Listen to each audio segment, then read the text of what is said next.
Hi guys. तो कैसे हो आप सभी? I hope you all are great. Welcome back to my channel. तो आज मैंने एक ऐसी हॉरर मूवी का एक्सप्लेनेशन आप सभी के लिए लाया है जो कि आपको अंदर से हिला कर रख देगी। इसलिए इस मूवी के अब तक टोटल 7 पार्ट्स बनाए गए हैं।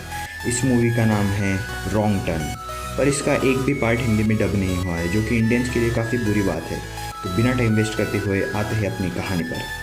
It's hard to breathe, but that's alright. Hush.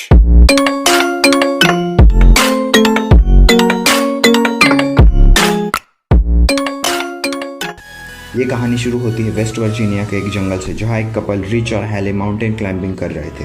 पर जैसे ही रिच ऊपर पहुंचता है तो उसे एक गंदे पानी से भरी नदी दिखती है, और ऊपर पहुंचने की खुशी में वो हैले को जल्दी ऊपर आने को कहता है। और अब हैले ऊपर चढ़ते चढ़ते फिसल जाती है और हवा में लटकती है और ख़ुद को संभालने की कोशिश करती है। फिर से चढ़ने के दौरान वो रिच को मदद के लिए पुकारती है, पर रिच को अपने सामने न पाकर वो घबरा जाती है और फिर अचानक से अपने चेहरे पर खून पाकर वो हैरान हो जाती है। इसकी नज़र रिच पर जाती है, जिसे कोई नीचे फेंक देता है। इससे पहले कि वो कुछ करे उसे कोई ऊपर खींचने लगता है, लेकिन वो जल्दी से अपनी रस्सी को काटते हुए खुद को संभालने की कोशिश करती है, पर नीचे गिर जाती है, जहाँ उसकी नज़र रिच की लाश पर पड़ती है, जिसे देखकर वो रोने लगती है।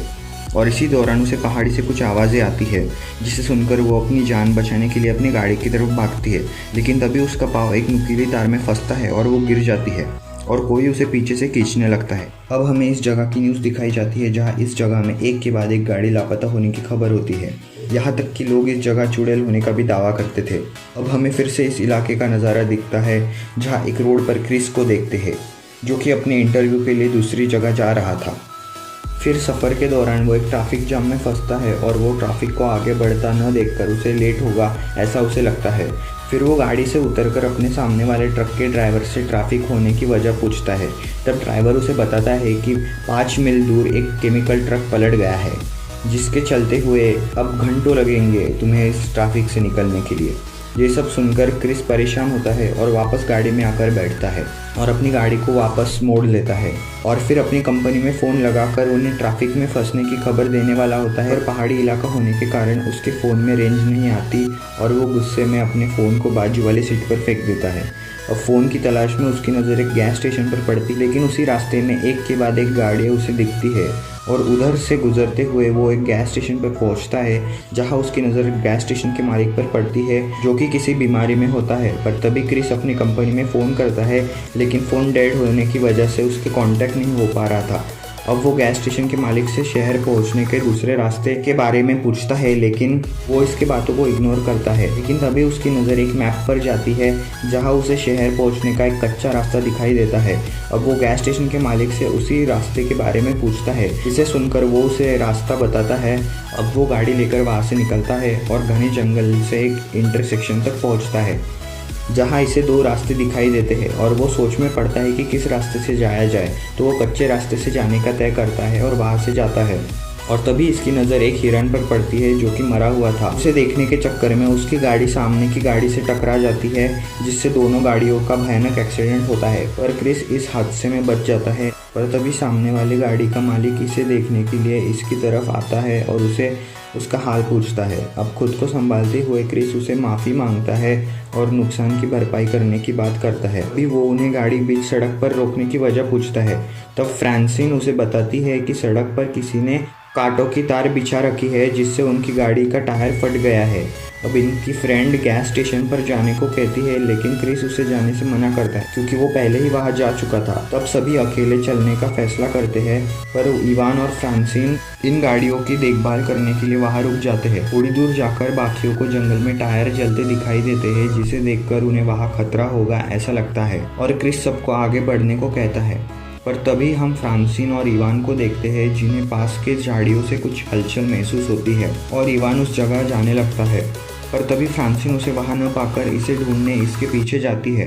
अब चलते चलते उसकी नज़र इवान की एक जूते पर पड़ती है, और जैसे ही वो इसके नज़दीक पहुंचती है, उसे इवान का कान कटा हुआ दिखता है और इसे देखकर वो रोने लगती है। तभी कोई इसे पीछे से हमला करते हुए इसे मार देता है फिर हम बाकी लोगों को रोड के आखिरी में देखते हैं जो कि मदद मिलने के लिए आगे बढ़ रहे थे। चलते चलते उनकी नज़र एक घर पर पड़ती है और वो मदद मांगने के लिए घर में जाते हैं और क्रिस वहाँ ढेर सारी गाड़ियों को देखकर परेशान हो जाता है और मदद मांगने के लिए घर का दरवाज़ा नॉक करता है और जल्दी उनको पता चलता है कि इस घर में कोई नहीं है। अब वो कॉल करने के लिए घर के अंदर आते हैं और वहाँ इनकी नज़र खाने की टेबल पर पड़ती है। इसे देखकर इन्हें लगता है कि कई बरसों से इस घर की सफाई नहीं हुई है। दूसरी तरफ उन्हें गाड़ियों की चाबी मिलती है। अब जैसे ही वो फ्रिज को खोलता है उसके होश उड़ जाते हैं। उस फ्रिज में हम ढेर सारे इंसानी अंगों को देखते हैं और जैसी को भी एक कमरे में वही तार दिखाई देती है इनसे इनकी गाड़ी का टायर फटा था। अब ये सब देखकर चारों वहाँ से भागने लगते हैं, लेकिन तभी क्रिस की नज़र खिड़की पर जाती है जहाँ उसे एक गाड़ी आती हुई दिखाई देती है।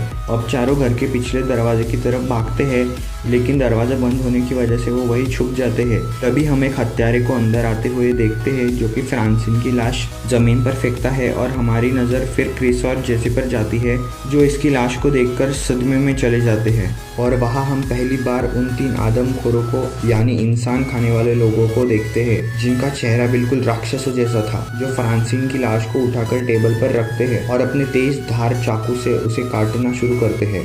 तभी ये देखकर जेसी चिल्लाने वाली होती है पर स्कॉट उसके मुंह पर हाथ रखता है। अब कुछ ही देर में वो आदमखोर वो लाश खाकर सो जाते हैं।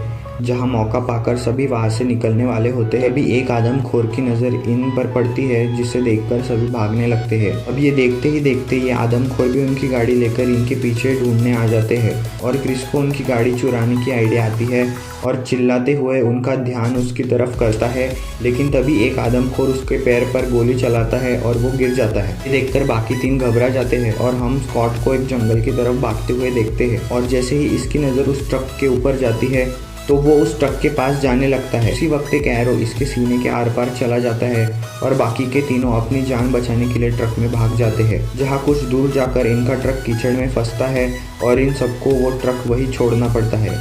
अब सभी सड़क की तरफ भागने लगते हैं। इनसे शाम हो जाती है और वो आदमखोर इन सब के शिकार पर निकल जाते हैं।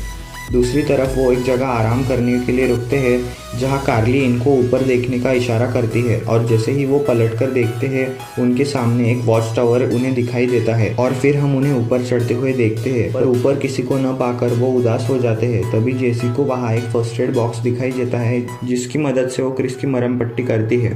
दूसरी तरफ कार्ली को एक पुराना रेडियो मिलता है जिसे वो ऑन करती है और मदद मांगने की कोशिश करती है पर कोई आंसर नहीं आता। क्रिस को नीचे से कुछ आवाज़ें सुनाई देती है और वो नीचे देखता है तो इसकी नज़र उन 3 आदमखोरों पर पड़ती है जो कि तीनों टावर पर चढ़ रहे थे। इन तीनों को ऊपर आता देख क्रिस सब सामान को एंट्री गेट पर रखने लगता है और कुछ देर बाद वो क्रिस उन तीनों को जाते हुए देखता है और कार्ली फिर से रेडियो से मदद मांगने की कोशिश करती है और तभी वो आदमखोर रेडियो की वायर तोड़ देते हैं। फिर वो आदमखोर टावर को आग लगाते हैं। तब डर के मारे कार्ली अपनी जान बचाने के लिए एक बक्से की मदद से टावर की खिड़की तोड़ती है। वो तीनों फिर टावर से ट्रीज के ब्रांचेस पर जंप करते हैं जिन्हें नीचे खड़े आदमखोर देख लेते हैं और वो तीनों उन्हें पकड़ने के लिए झाड़ पर चढ़ने लगते हैं। अब इनको आता देखकर ये एक डांग से दूसरी डांग पर कूदने लगते हैं जहां एक डांग को पार करने के दौरान एक आदम मौका पाकर उसकी कुल्हाड़ी से कार्ली के फेस के 2 टुकड़े कर देता है। तब क्रिस खुद को संभालते हुए उठता है और तभी पीछे से एक पुलिस की जीप का शोर सुनाई देता है। वो फौरन ही भागते भागते उस गाड़ी के सामने आता है और उसे रोकता है और जब पुलिस गाड़ी से निकलता है तभी उस पुलिस के पीछे से एक एरो आकर उसके आँख के आर पार चला जाता है। तब हम एक आदमखोर को देखते हैं जो कि क्रिस को मारने आता है और तभी क्रिस अपनी जान बचाकर गाड़ी के नीचे छुप जाता है और आदमखोर इसे देखने के लिए नीचे झुकता है। तब गाड़ी के नीचे कुछ भी न पाकर वो हैरान हो जाता है और अब हम इस घर को देखते हैं जहां इन आदमखोरों ने जेसी को पकड़ लिया था। जैसे ही वो आदमखोर जेसी को मारने वाला होता है उसे बाहर से आती हुई गाड़ी का शोर सुनाई देता है जिसे देखने के लिए वो दरवाजे की तरफ बढ़ता है। तभी क्रिस गाड़ी लेकर उस आदमखोर को कुचल देता है। गाड़ी से उतरते ही वो एक चाकू से उस आदमखोर पर हमला करता है और उसे वही मार देता है। क्रिस जेसी को बचाते हुए जेसी को खोलता है तभी एक आदमखोर आकर क्रिस पर वार करता है और क्रिस को ऐसा देखकर जेसी तभी एक एरो की मदद से उस आदमखोर को मार डालती है और अब वो दोनों घर से बाहर निकलते हैं और इसी बीच क्रिस की नज़र पुलिस की गाड़ी पर जाती है, जहां वो उस गाड़ी के फ्यूल बॉक्स को निशाना बनाता है, जिसके चलते वहाँ एक जोरदार धमाका होता है और वो पूरा घर ब्लास्ट हो जाता है। और अब हम उन दोनों को देखते हैं जो कि ट्रक की मदद से गैस स्टेशन तक पहुँचते हैं और ट्रक को आता देख स्टेशन का मालिक डर कर दरवाज़ा बंद कर देता है और फिर क्रिस ट्रक से उतरता है और स्टेशन पर लगे मैप को उठाकर वहाँ से निकल जाता है और यहाँ ये मूवी एंड हो जाती है। तो अगर आपको ये वीडियो पसंद आई तो आप जानते हैं कि आपको क्या करना है। इस वीडियो के नीचे दिए गए लाल सब्सक्राइब बटन को क्लिक करना है, चाहे तुम अपने हाथ से करो या फिर किसी और चीज़ से, बस वो क्लिक होना चाहिए। और हाँ, इस वीडियो को शेयर करना मत भूलना, ताकि मैं आप सभी के लिए ऐसी मूवीज़ का एक्सप्लेनेशन लाता रहूँगा। Thank you for watching.